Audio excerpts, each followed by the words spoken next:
At the end of last week's portion, we read about the laws of kashrut, the laws of kosher food that a person is allowed to ingest, take in, and eat, and those foods that a person is not allowed to eat.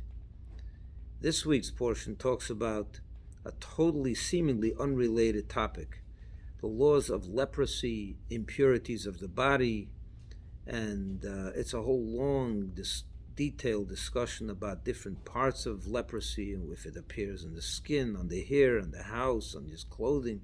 It's a very long discussion. And the question, of course, is what is the connection and the juxtaposition of the laws of kashrut and all that with the laws of leprosy? I mean, in the Torah, there has to be some kind of connection between the flow of portions and what comes before what comes together. Why do these two come together?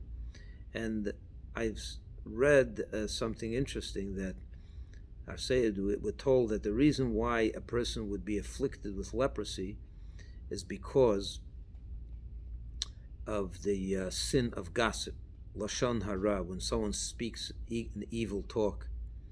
And that is why the Torah juxtaposes the laws of kashrut with the laws of leprosy, because the Torah is trying to teach us that what comes into your mouth is extremely important.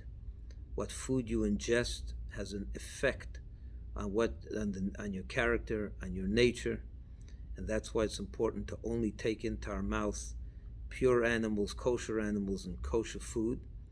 And equally important is what comes out of our mouth, how we speak, and how we relate to others through our speech. And if it's negative speech, it has a tremendous, terrible, detrimental effect on our psyche and on our character. So the Torah juxtaposes these two portions to teach us these two important things. Our mouth is of extreme importance, what comes in and what comes out. It's interesting to note that on every one of our limbs, on our eyes, our ears, there are coverings. Our eyes have eyelids. They can open, close, and the reason they have eyelids is so that you should cover them when you are seeing something you shouldn't see.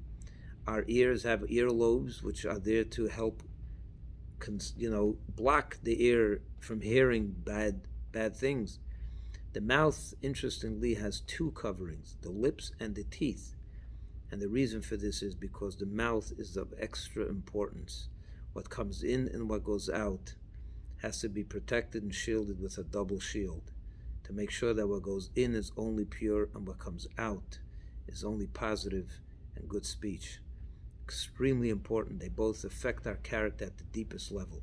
So make sure that what comes in and what goes out of your mouth is only holy and pure, kosher and positive. Shabbat Shalom.